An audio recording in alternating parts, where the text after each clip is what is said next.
Picture yourself in a boat on a river. Anybody got the next line? With tangerine trees and a marmalade sky. It's the Beatles song. And they nailed it, right? How often have you been out on a trail or on a river and you're with friends or family, pretty scenery, and you're thinking about food? So I'm on a river, I'm on the Chitna. I'm in a boat, it's a pack raft, this little inflatable one-person boat, skis strapped to the sides, a pack strapped to the front, and I'm thinking about food big time. And I don't know if you can relate, I feel like it's just a matter of time on a trip before somebody says, like, gosh, doesn't a hamburger sound good? And then the rest of the trip, you're like, gosh, doesn't a hamburger sound good? And this was a 30-day trip, and that happened on day, like, 2. We started in Yakutat, and we skied and paddled and climbed up over the tallest mountain in Canada. We've gone 350 miles. This is day 29. We've got 20 miles left to finish. To pull this off, it was self-supported, so we carried everything we needed for that 30 days.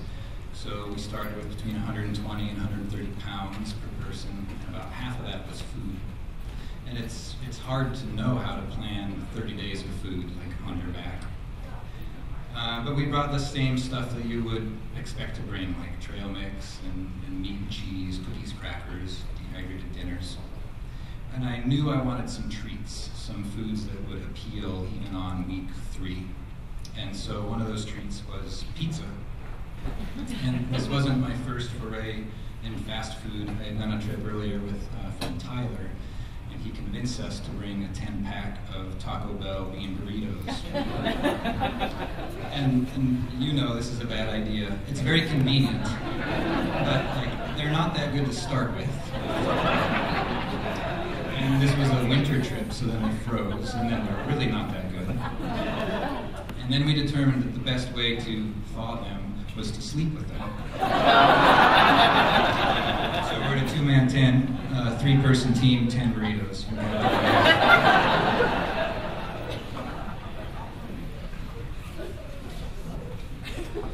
But pizza's legit. It's good, and this is how it works. It's greasy enough that even when it freezes, it's malleable and it tastes good. And so I bought 2 pizzas from Beartooth, for real. And then you fold the pieces face to face, so all the toppings are protected on the inside by the crust. You put them in a Ziploc bag and you smash the bag so that there's room in your pack to stack 2 pizzas in it. The other treat I brought was that I asked Janice from Fire Island Bakery to make some custom macaroons. And you know, we're paying a lot of attention to calories because every ounce counts. And coconut is one of the most caloric foods. And Janice loved this challenge because she said, you know, the kitchen's usually trying to not put in too much sugar, not put in too much butter, but with ours, they're just in the back, like throwing a party, like more butter, more sugar. And we were psyched, so we had several pounds of macaroons on this trip. But that's all gone, like long gone by day 29. We're effectively out of food. I remember Graham saying that he had a full tortilla left, and we're just like, whoa, no way. And so we kind of, you know, egg him out, and he's like, okay, it's a half a tortilla, and it's kind of crumbled up. That makes more sense. And we're coming up on the Ultimatuli Lodge, which is a fly-in lodge, upscale lodge on the river. And the lodge is run by the Claus family. John Sykes, one of our guys, is friends with Jay Claus. So we're hoping that we'll just show up and maybe we'll see Jay and maybe he'll invite us in for a hamburger. And we don't see Jay. We see somebody else who is not very helpful. He's like, whoa, where did you guys come from? And we're like, Yakutat. And he's like, cool, do you want some coffee? And we're kind of like, does the coffee come with a hamburger? So we start packing up to get back on the river, and then we do see Jay, or he finds us, and he's like, whoa, you made it, congratulations, you know, we want to hear everything, come on up, let's have some dinner, and we're psyched. We go up to the lodge. We're not allowed in the lodge because we're too dirty, we're just filthy. And so we eat outside of the lodge, and Paul is there, and he's super apologetic because the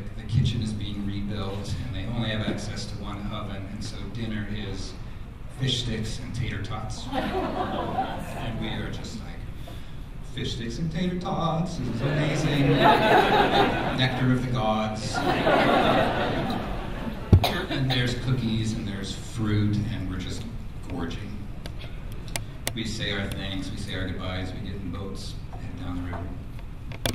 And this trip was long enough that our stomachs shrank. All of us shrank, like our muscles shrank. We're all way underweight. And we just didn't have a lot of volume in our stomachs. And then we have such high metabolisms that whatever's in there gets burned really fast. So it's probably like half an hour on the river before we're hungry. And I look over at John, and he's eating a cookie. Oh, John, where'd you get that cookie? And he's like, I took it on the way out, and I've got more. Do you want one? I'm like, no, actually, I've got a cookie. And I look at Josh's mom, he's peeling an orange, Grandma's eating a cookie. So, like, this wasn't a coordinated effort, but we each individually just stuffed our pockets. And I felt really bad. If it had just been John, like, 4 cookies or whatever, collectively we're talking like 20, 25 cookies. When we got back to Anchorage, I called up Paul and I was like, thank you so much for the food. You probably noticed that we took 20 cookies. Sorry, can I send some money? And he was thrilled to support us in that way. He did send me this sticker. It says, powered by Granny. It's a picture of a cookie. And then he asked, he's like, why didn't you say that you were out of food? And I was like, whoa. Like, why didn't we say that we were out of food? There's 4 of us, right? You'd think somebody would be like, hey, we're out of food. And I don't know if it was like, we're self-supported, or we're like young guys and it's pride, and it's like, we weren't so proud that we didn't like steal all these cookies. It would have been such an easy opportunity to ask for help and have somebody genuinely provide that help instead of us like stealing from an open hand.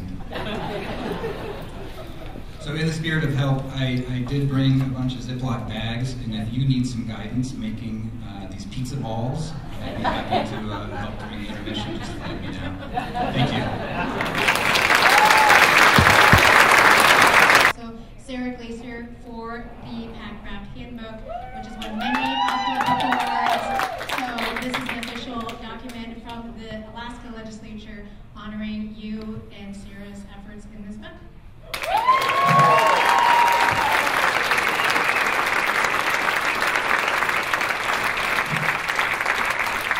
Did you know this is a thing? Citation's a good thing. Oh, yeah, thank you. That's awesome. And Sarah is here, so you can share the appreciation with her.